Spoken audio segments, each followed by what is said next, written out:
Lucas, capítulo 5. E aconteceu que, apertando a multidão, para ouvir a palavra de Deus, estava ele junto ao lago de Genezaré. E viu estar 2 barcos junto à praia do lago, e os pescadores, havendo descido deles, estavam lavando as redes. E, entrando num dos barcos, que era o de Simão, pediu-lhe que o afastasse um pouco da terra, e, assentando-se, ensinava do barco a multidão. E, quando acabou de falar, disse a Simão: Faze-te ao mar alto, e lançai as vossas redes para pescar. E, respondendo Simão, disse-lhe: Mestre, havendo trabalhado toda a noite, nada apanhamos, mas, sobre a tua palavra, lançarei a rede. E, fazendo assim, colheram uma grande quantidade de peixes, e rompia-se-lhes a rede. E fizeram sinal aos companheiros que estavam no outro barco, para que os fossem ajudar. E foram, encheram ambos os barcos, de maneira tal que quase iam a pique. E vendo isto Simão Pedro, prostrou-se aos pés de Jesus, dizendo: Senhor, ausenta-te de mim, que sou um homem pecador. Pois que o espanto se apoderara dele, e de todos os que com ele estavam, por causa da pesca de peixe que haviam feito. E, de igual modo, também de Tiago e João, filhos de Zebedeu, que eram companheiros de Simão. E disse Jesus a Simão: Não temas, de agora em diante serás pescador de homens. E, levando os barcos para a terra, deixaram tudo, e o seguiram. E aconteceu que, quando estava numa daquelas cidades, eis que um homem cheio de lepra, vendo a Jesus, prostrou-se sobre o rosto, e rogou-lhe, dizendo: Senhor, se quiseres, bem podes limpar-me. E ele, estendendo a mão, tocou-lhe, dizendo: Quero, ser limpo. E logo a lepra desapareceu dele. E ordenou-lhe que a ninguém o dissesse.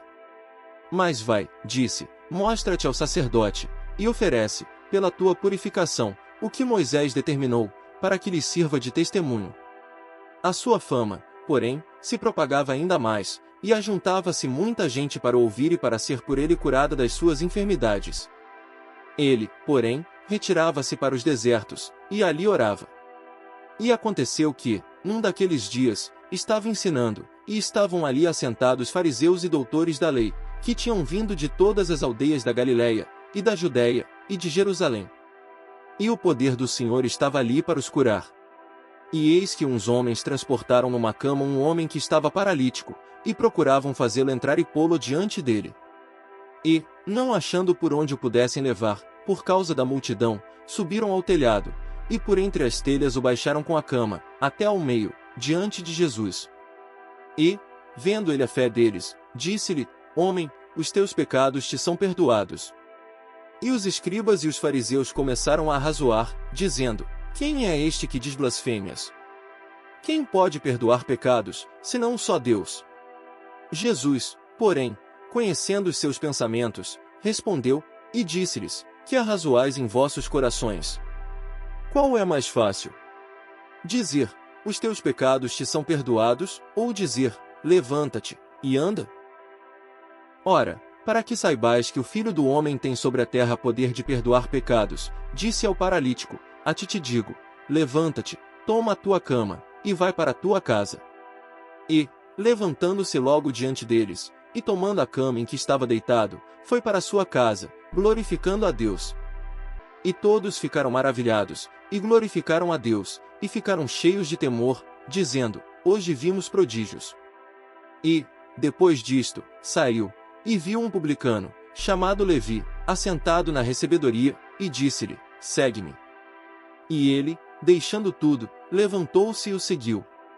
E fez-lhe Levi um grande banquete em sua casa, e havia ali uma grande multidão de publicanos e outros que estavam com eles à mesa. E os escribas deles, e os fariseus, murmuravam contra os seus discípulos, dizendo: Por que comeis e bebeis com publicanos e pecadores? E Jesus, respondendo, disse-lhes: Não necessitam de médicos que estão sãos, mas, sim, os que estão enfermos. Eu não vim chamar os justos, mas, sim, os pecadores, ao arrependimento. Disseram-lhe, então, eles: Por que jejuam os discípulos de João muitas vezes, e fazem orações, como também os dos fariseus, mas os teus comem e bebem? E ele lhes disse: Podeis vós fazer jejuar os filhos das bodas, enquanto o esposo está com eles? Dias virão, porém, em que o esposo lhe será tirado, e então, naqueles dias, jejuarão. E disse-lhes também uma parábola: ninguém deita um pedaço de uma roupa nova para cozer em roupa velha, pois romperá a nova e o remendo não condiz com a velha. E ninguém deita vinho novo em odres velhos, de outra sorte o vinho novo romperá os odres, e entornar-se-á o vinho, e os odres se estragarão. Mas o vinho novo deve deitar-se em odres novos, e ambos juntamente são conservados.